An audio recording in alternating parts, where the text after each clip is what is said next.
Hello everyone and welcome back to my channel Edmond Mendaros, and for today's quick tutorial and I'm going to show you guys on how to disable the Windows Defender antivirus or Windows security on your Windows 11 computer. And without further ado, and let's go ahead. So all you have to do is to click on the search menu and then kailangan mo lang i-type dito yung Windows security. And then click mo lang dito yung open. And then madadirect tayo dito sa Windows Security. So ang next step ay kailangan mo lang select dito yung Virus and Threat Protection. So i-click lang natin yan. And then dito sa Virus Threat Protection, so ang next step ay scroll down.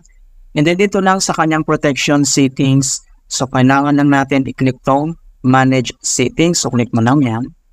And then dito sa kanyang manage settings, so dito ay i-locate natin yung tamper protection. So scroll down and then hanapin natin yung tamper protections. So dito ay kailangan lang natin ito i-turn off. So itong button niya, turn off natin. And then if you receive user account control and then click mo lang dito yung yes.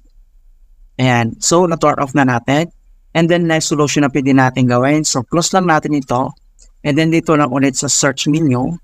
And then, kailangan mo lang i-type dito yung Registry Editor. And then, dito, kailangan mo lang mag-right click. And then, select mo lang dito yung Run as Administrator. If you receive user account control, and then click mo lang dito yung Yes. Okay, so before you proceed in the registry, so I would suggest you to create a backup file. So if anything go wrong, you could easily restart it back. In order to create a backup, it's very simple. All you have to do is to click on File. Dito lang sa taas, so click mo yung File. And then select mo lang dito yung Export. And then pop up itong Export Registry File. So ang next step ay select ko lang dito kung saan mo isi-save yung file.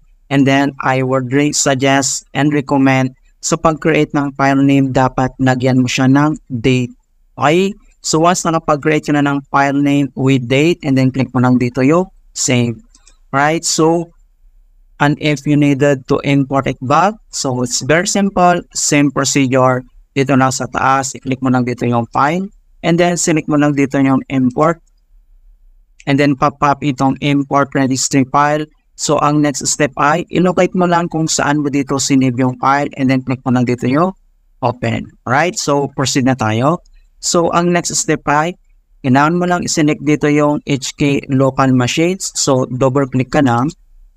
And then dito sa HK local machines, so ang next step ay, kailangan mo lang i-select dito yung software. So, dito, kailangan mo ulit mag-double-click. And then dito sa software, ang next step ay, i-locate natin yung policy. So, scroll down. And then, select mo lang dito yung policies. So, dito, kailangan mo ulit mag-double-click. And then dito sa policy, ang next step ay select mo lang dito yung Microsoft. Okay, so dito kailangan mo ulit mag-double click. And then dito sa Microsoft, so ang next step ay i-select mo lang dito yung Windows Defender. So click mo lang yan. And then dito sa blank area, ang gagawin natin dito ay kailangan mo lang mag-right click. And then select mo lang dito yung new. And then select dito yung DWORD 32-bit value. And then dito sa kanyang new value ay kailangan lang natin itong i-rename. So ilagay natin yung, so ito yung i-rename natin, Disable Anti-Spyware. Okay, and then press mo lang yung enter. So once na-rename mo na siya, so dito kailangan mo ulit mag-double click. And then pop up itong kanyang edit 32-bit value. And then dito sa value data, ang gagawin natin dito ay i-replace natin yung 0 into 1. And then dito sa base, select mo lang dito yung hexadecimal. And then click mo lang dito yung OK. And then next step ay, close lang natin to. So back tayo. And close. And then dito lang sa start menu. At kailangan mo lang mag-restart. Okay, so click mo lang ito. Alright, so ganun na po kasimple on how to disable Microsoft Defender Antivirus in Windows 11. And please don't forget to like this video and subscribe to my channel for more quality content. Thank you guys and see you in my next tutorial.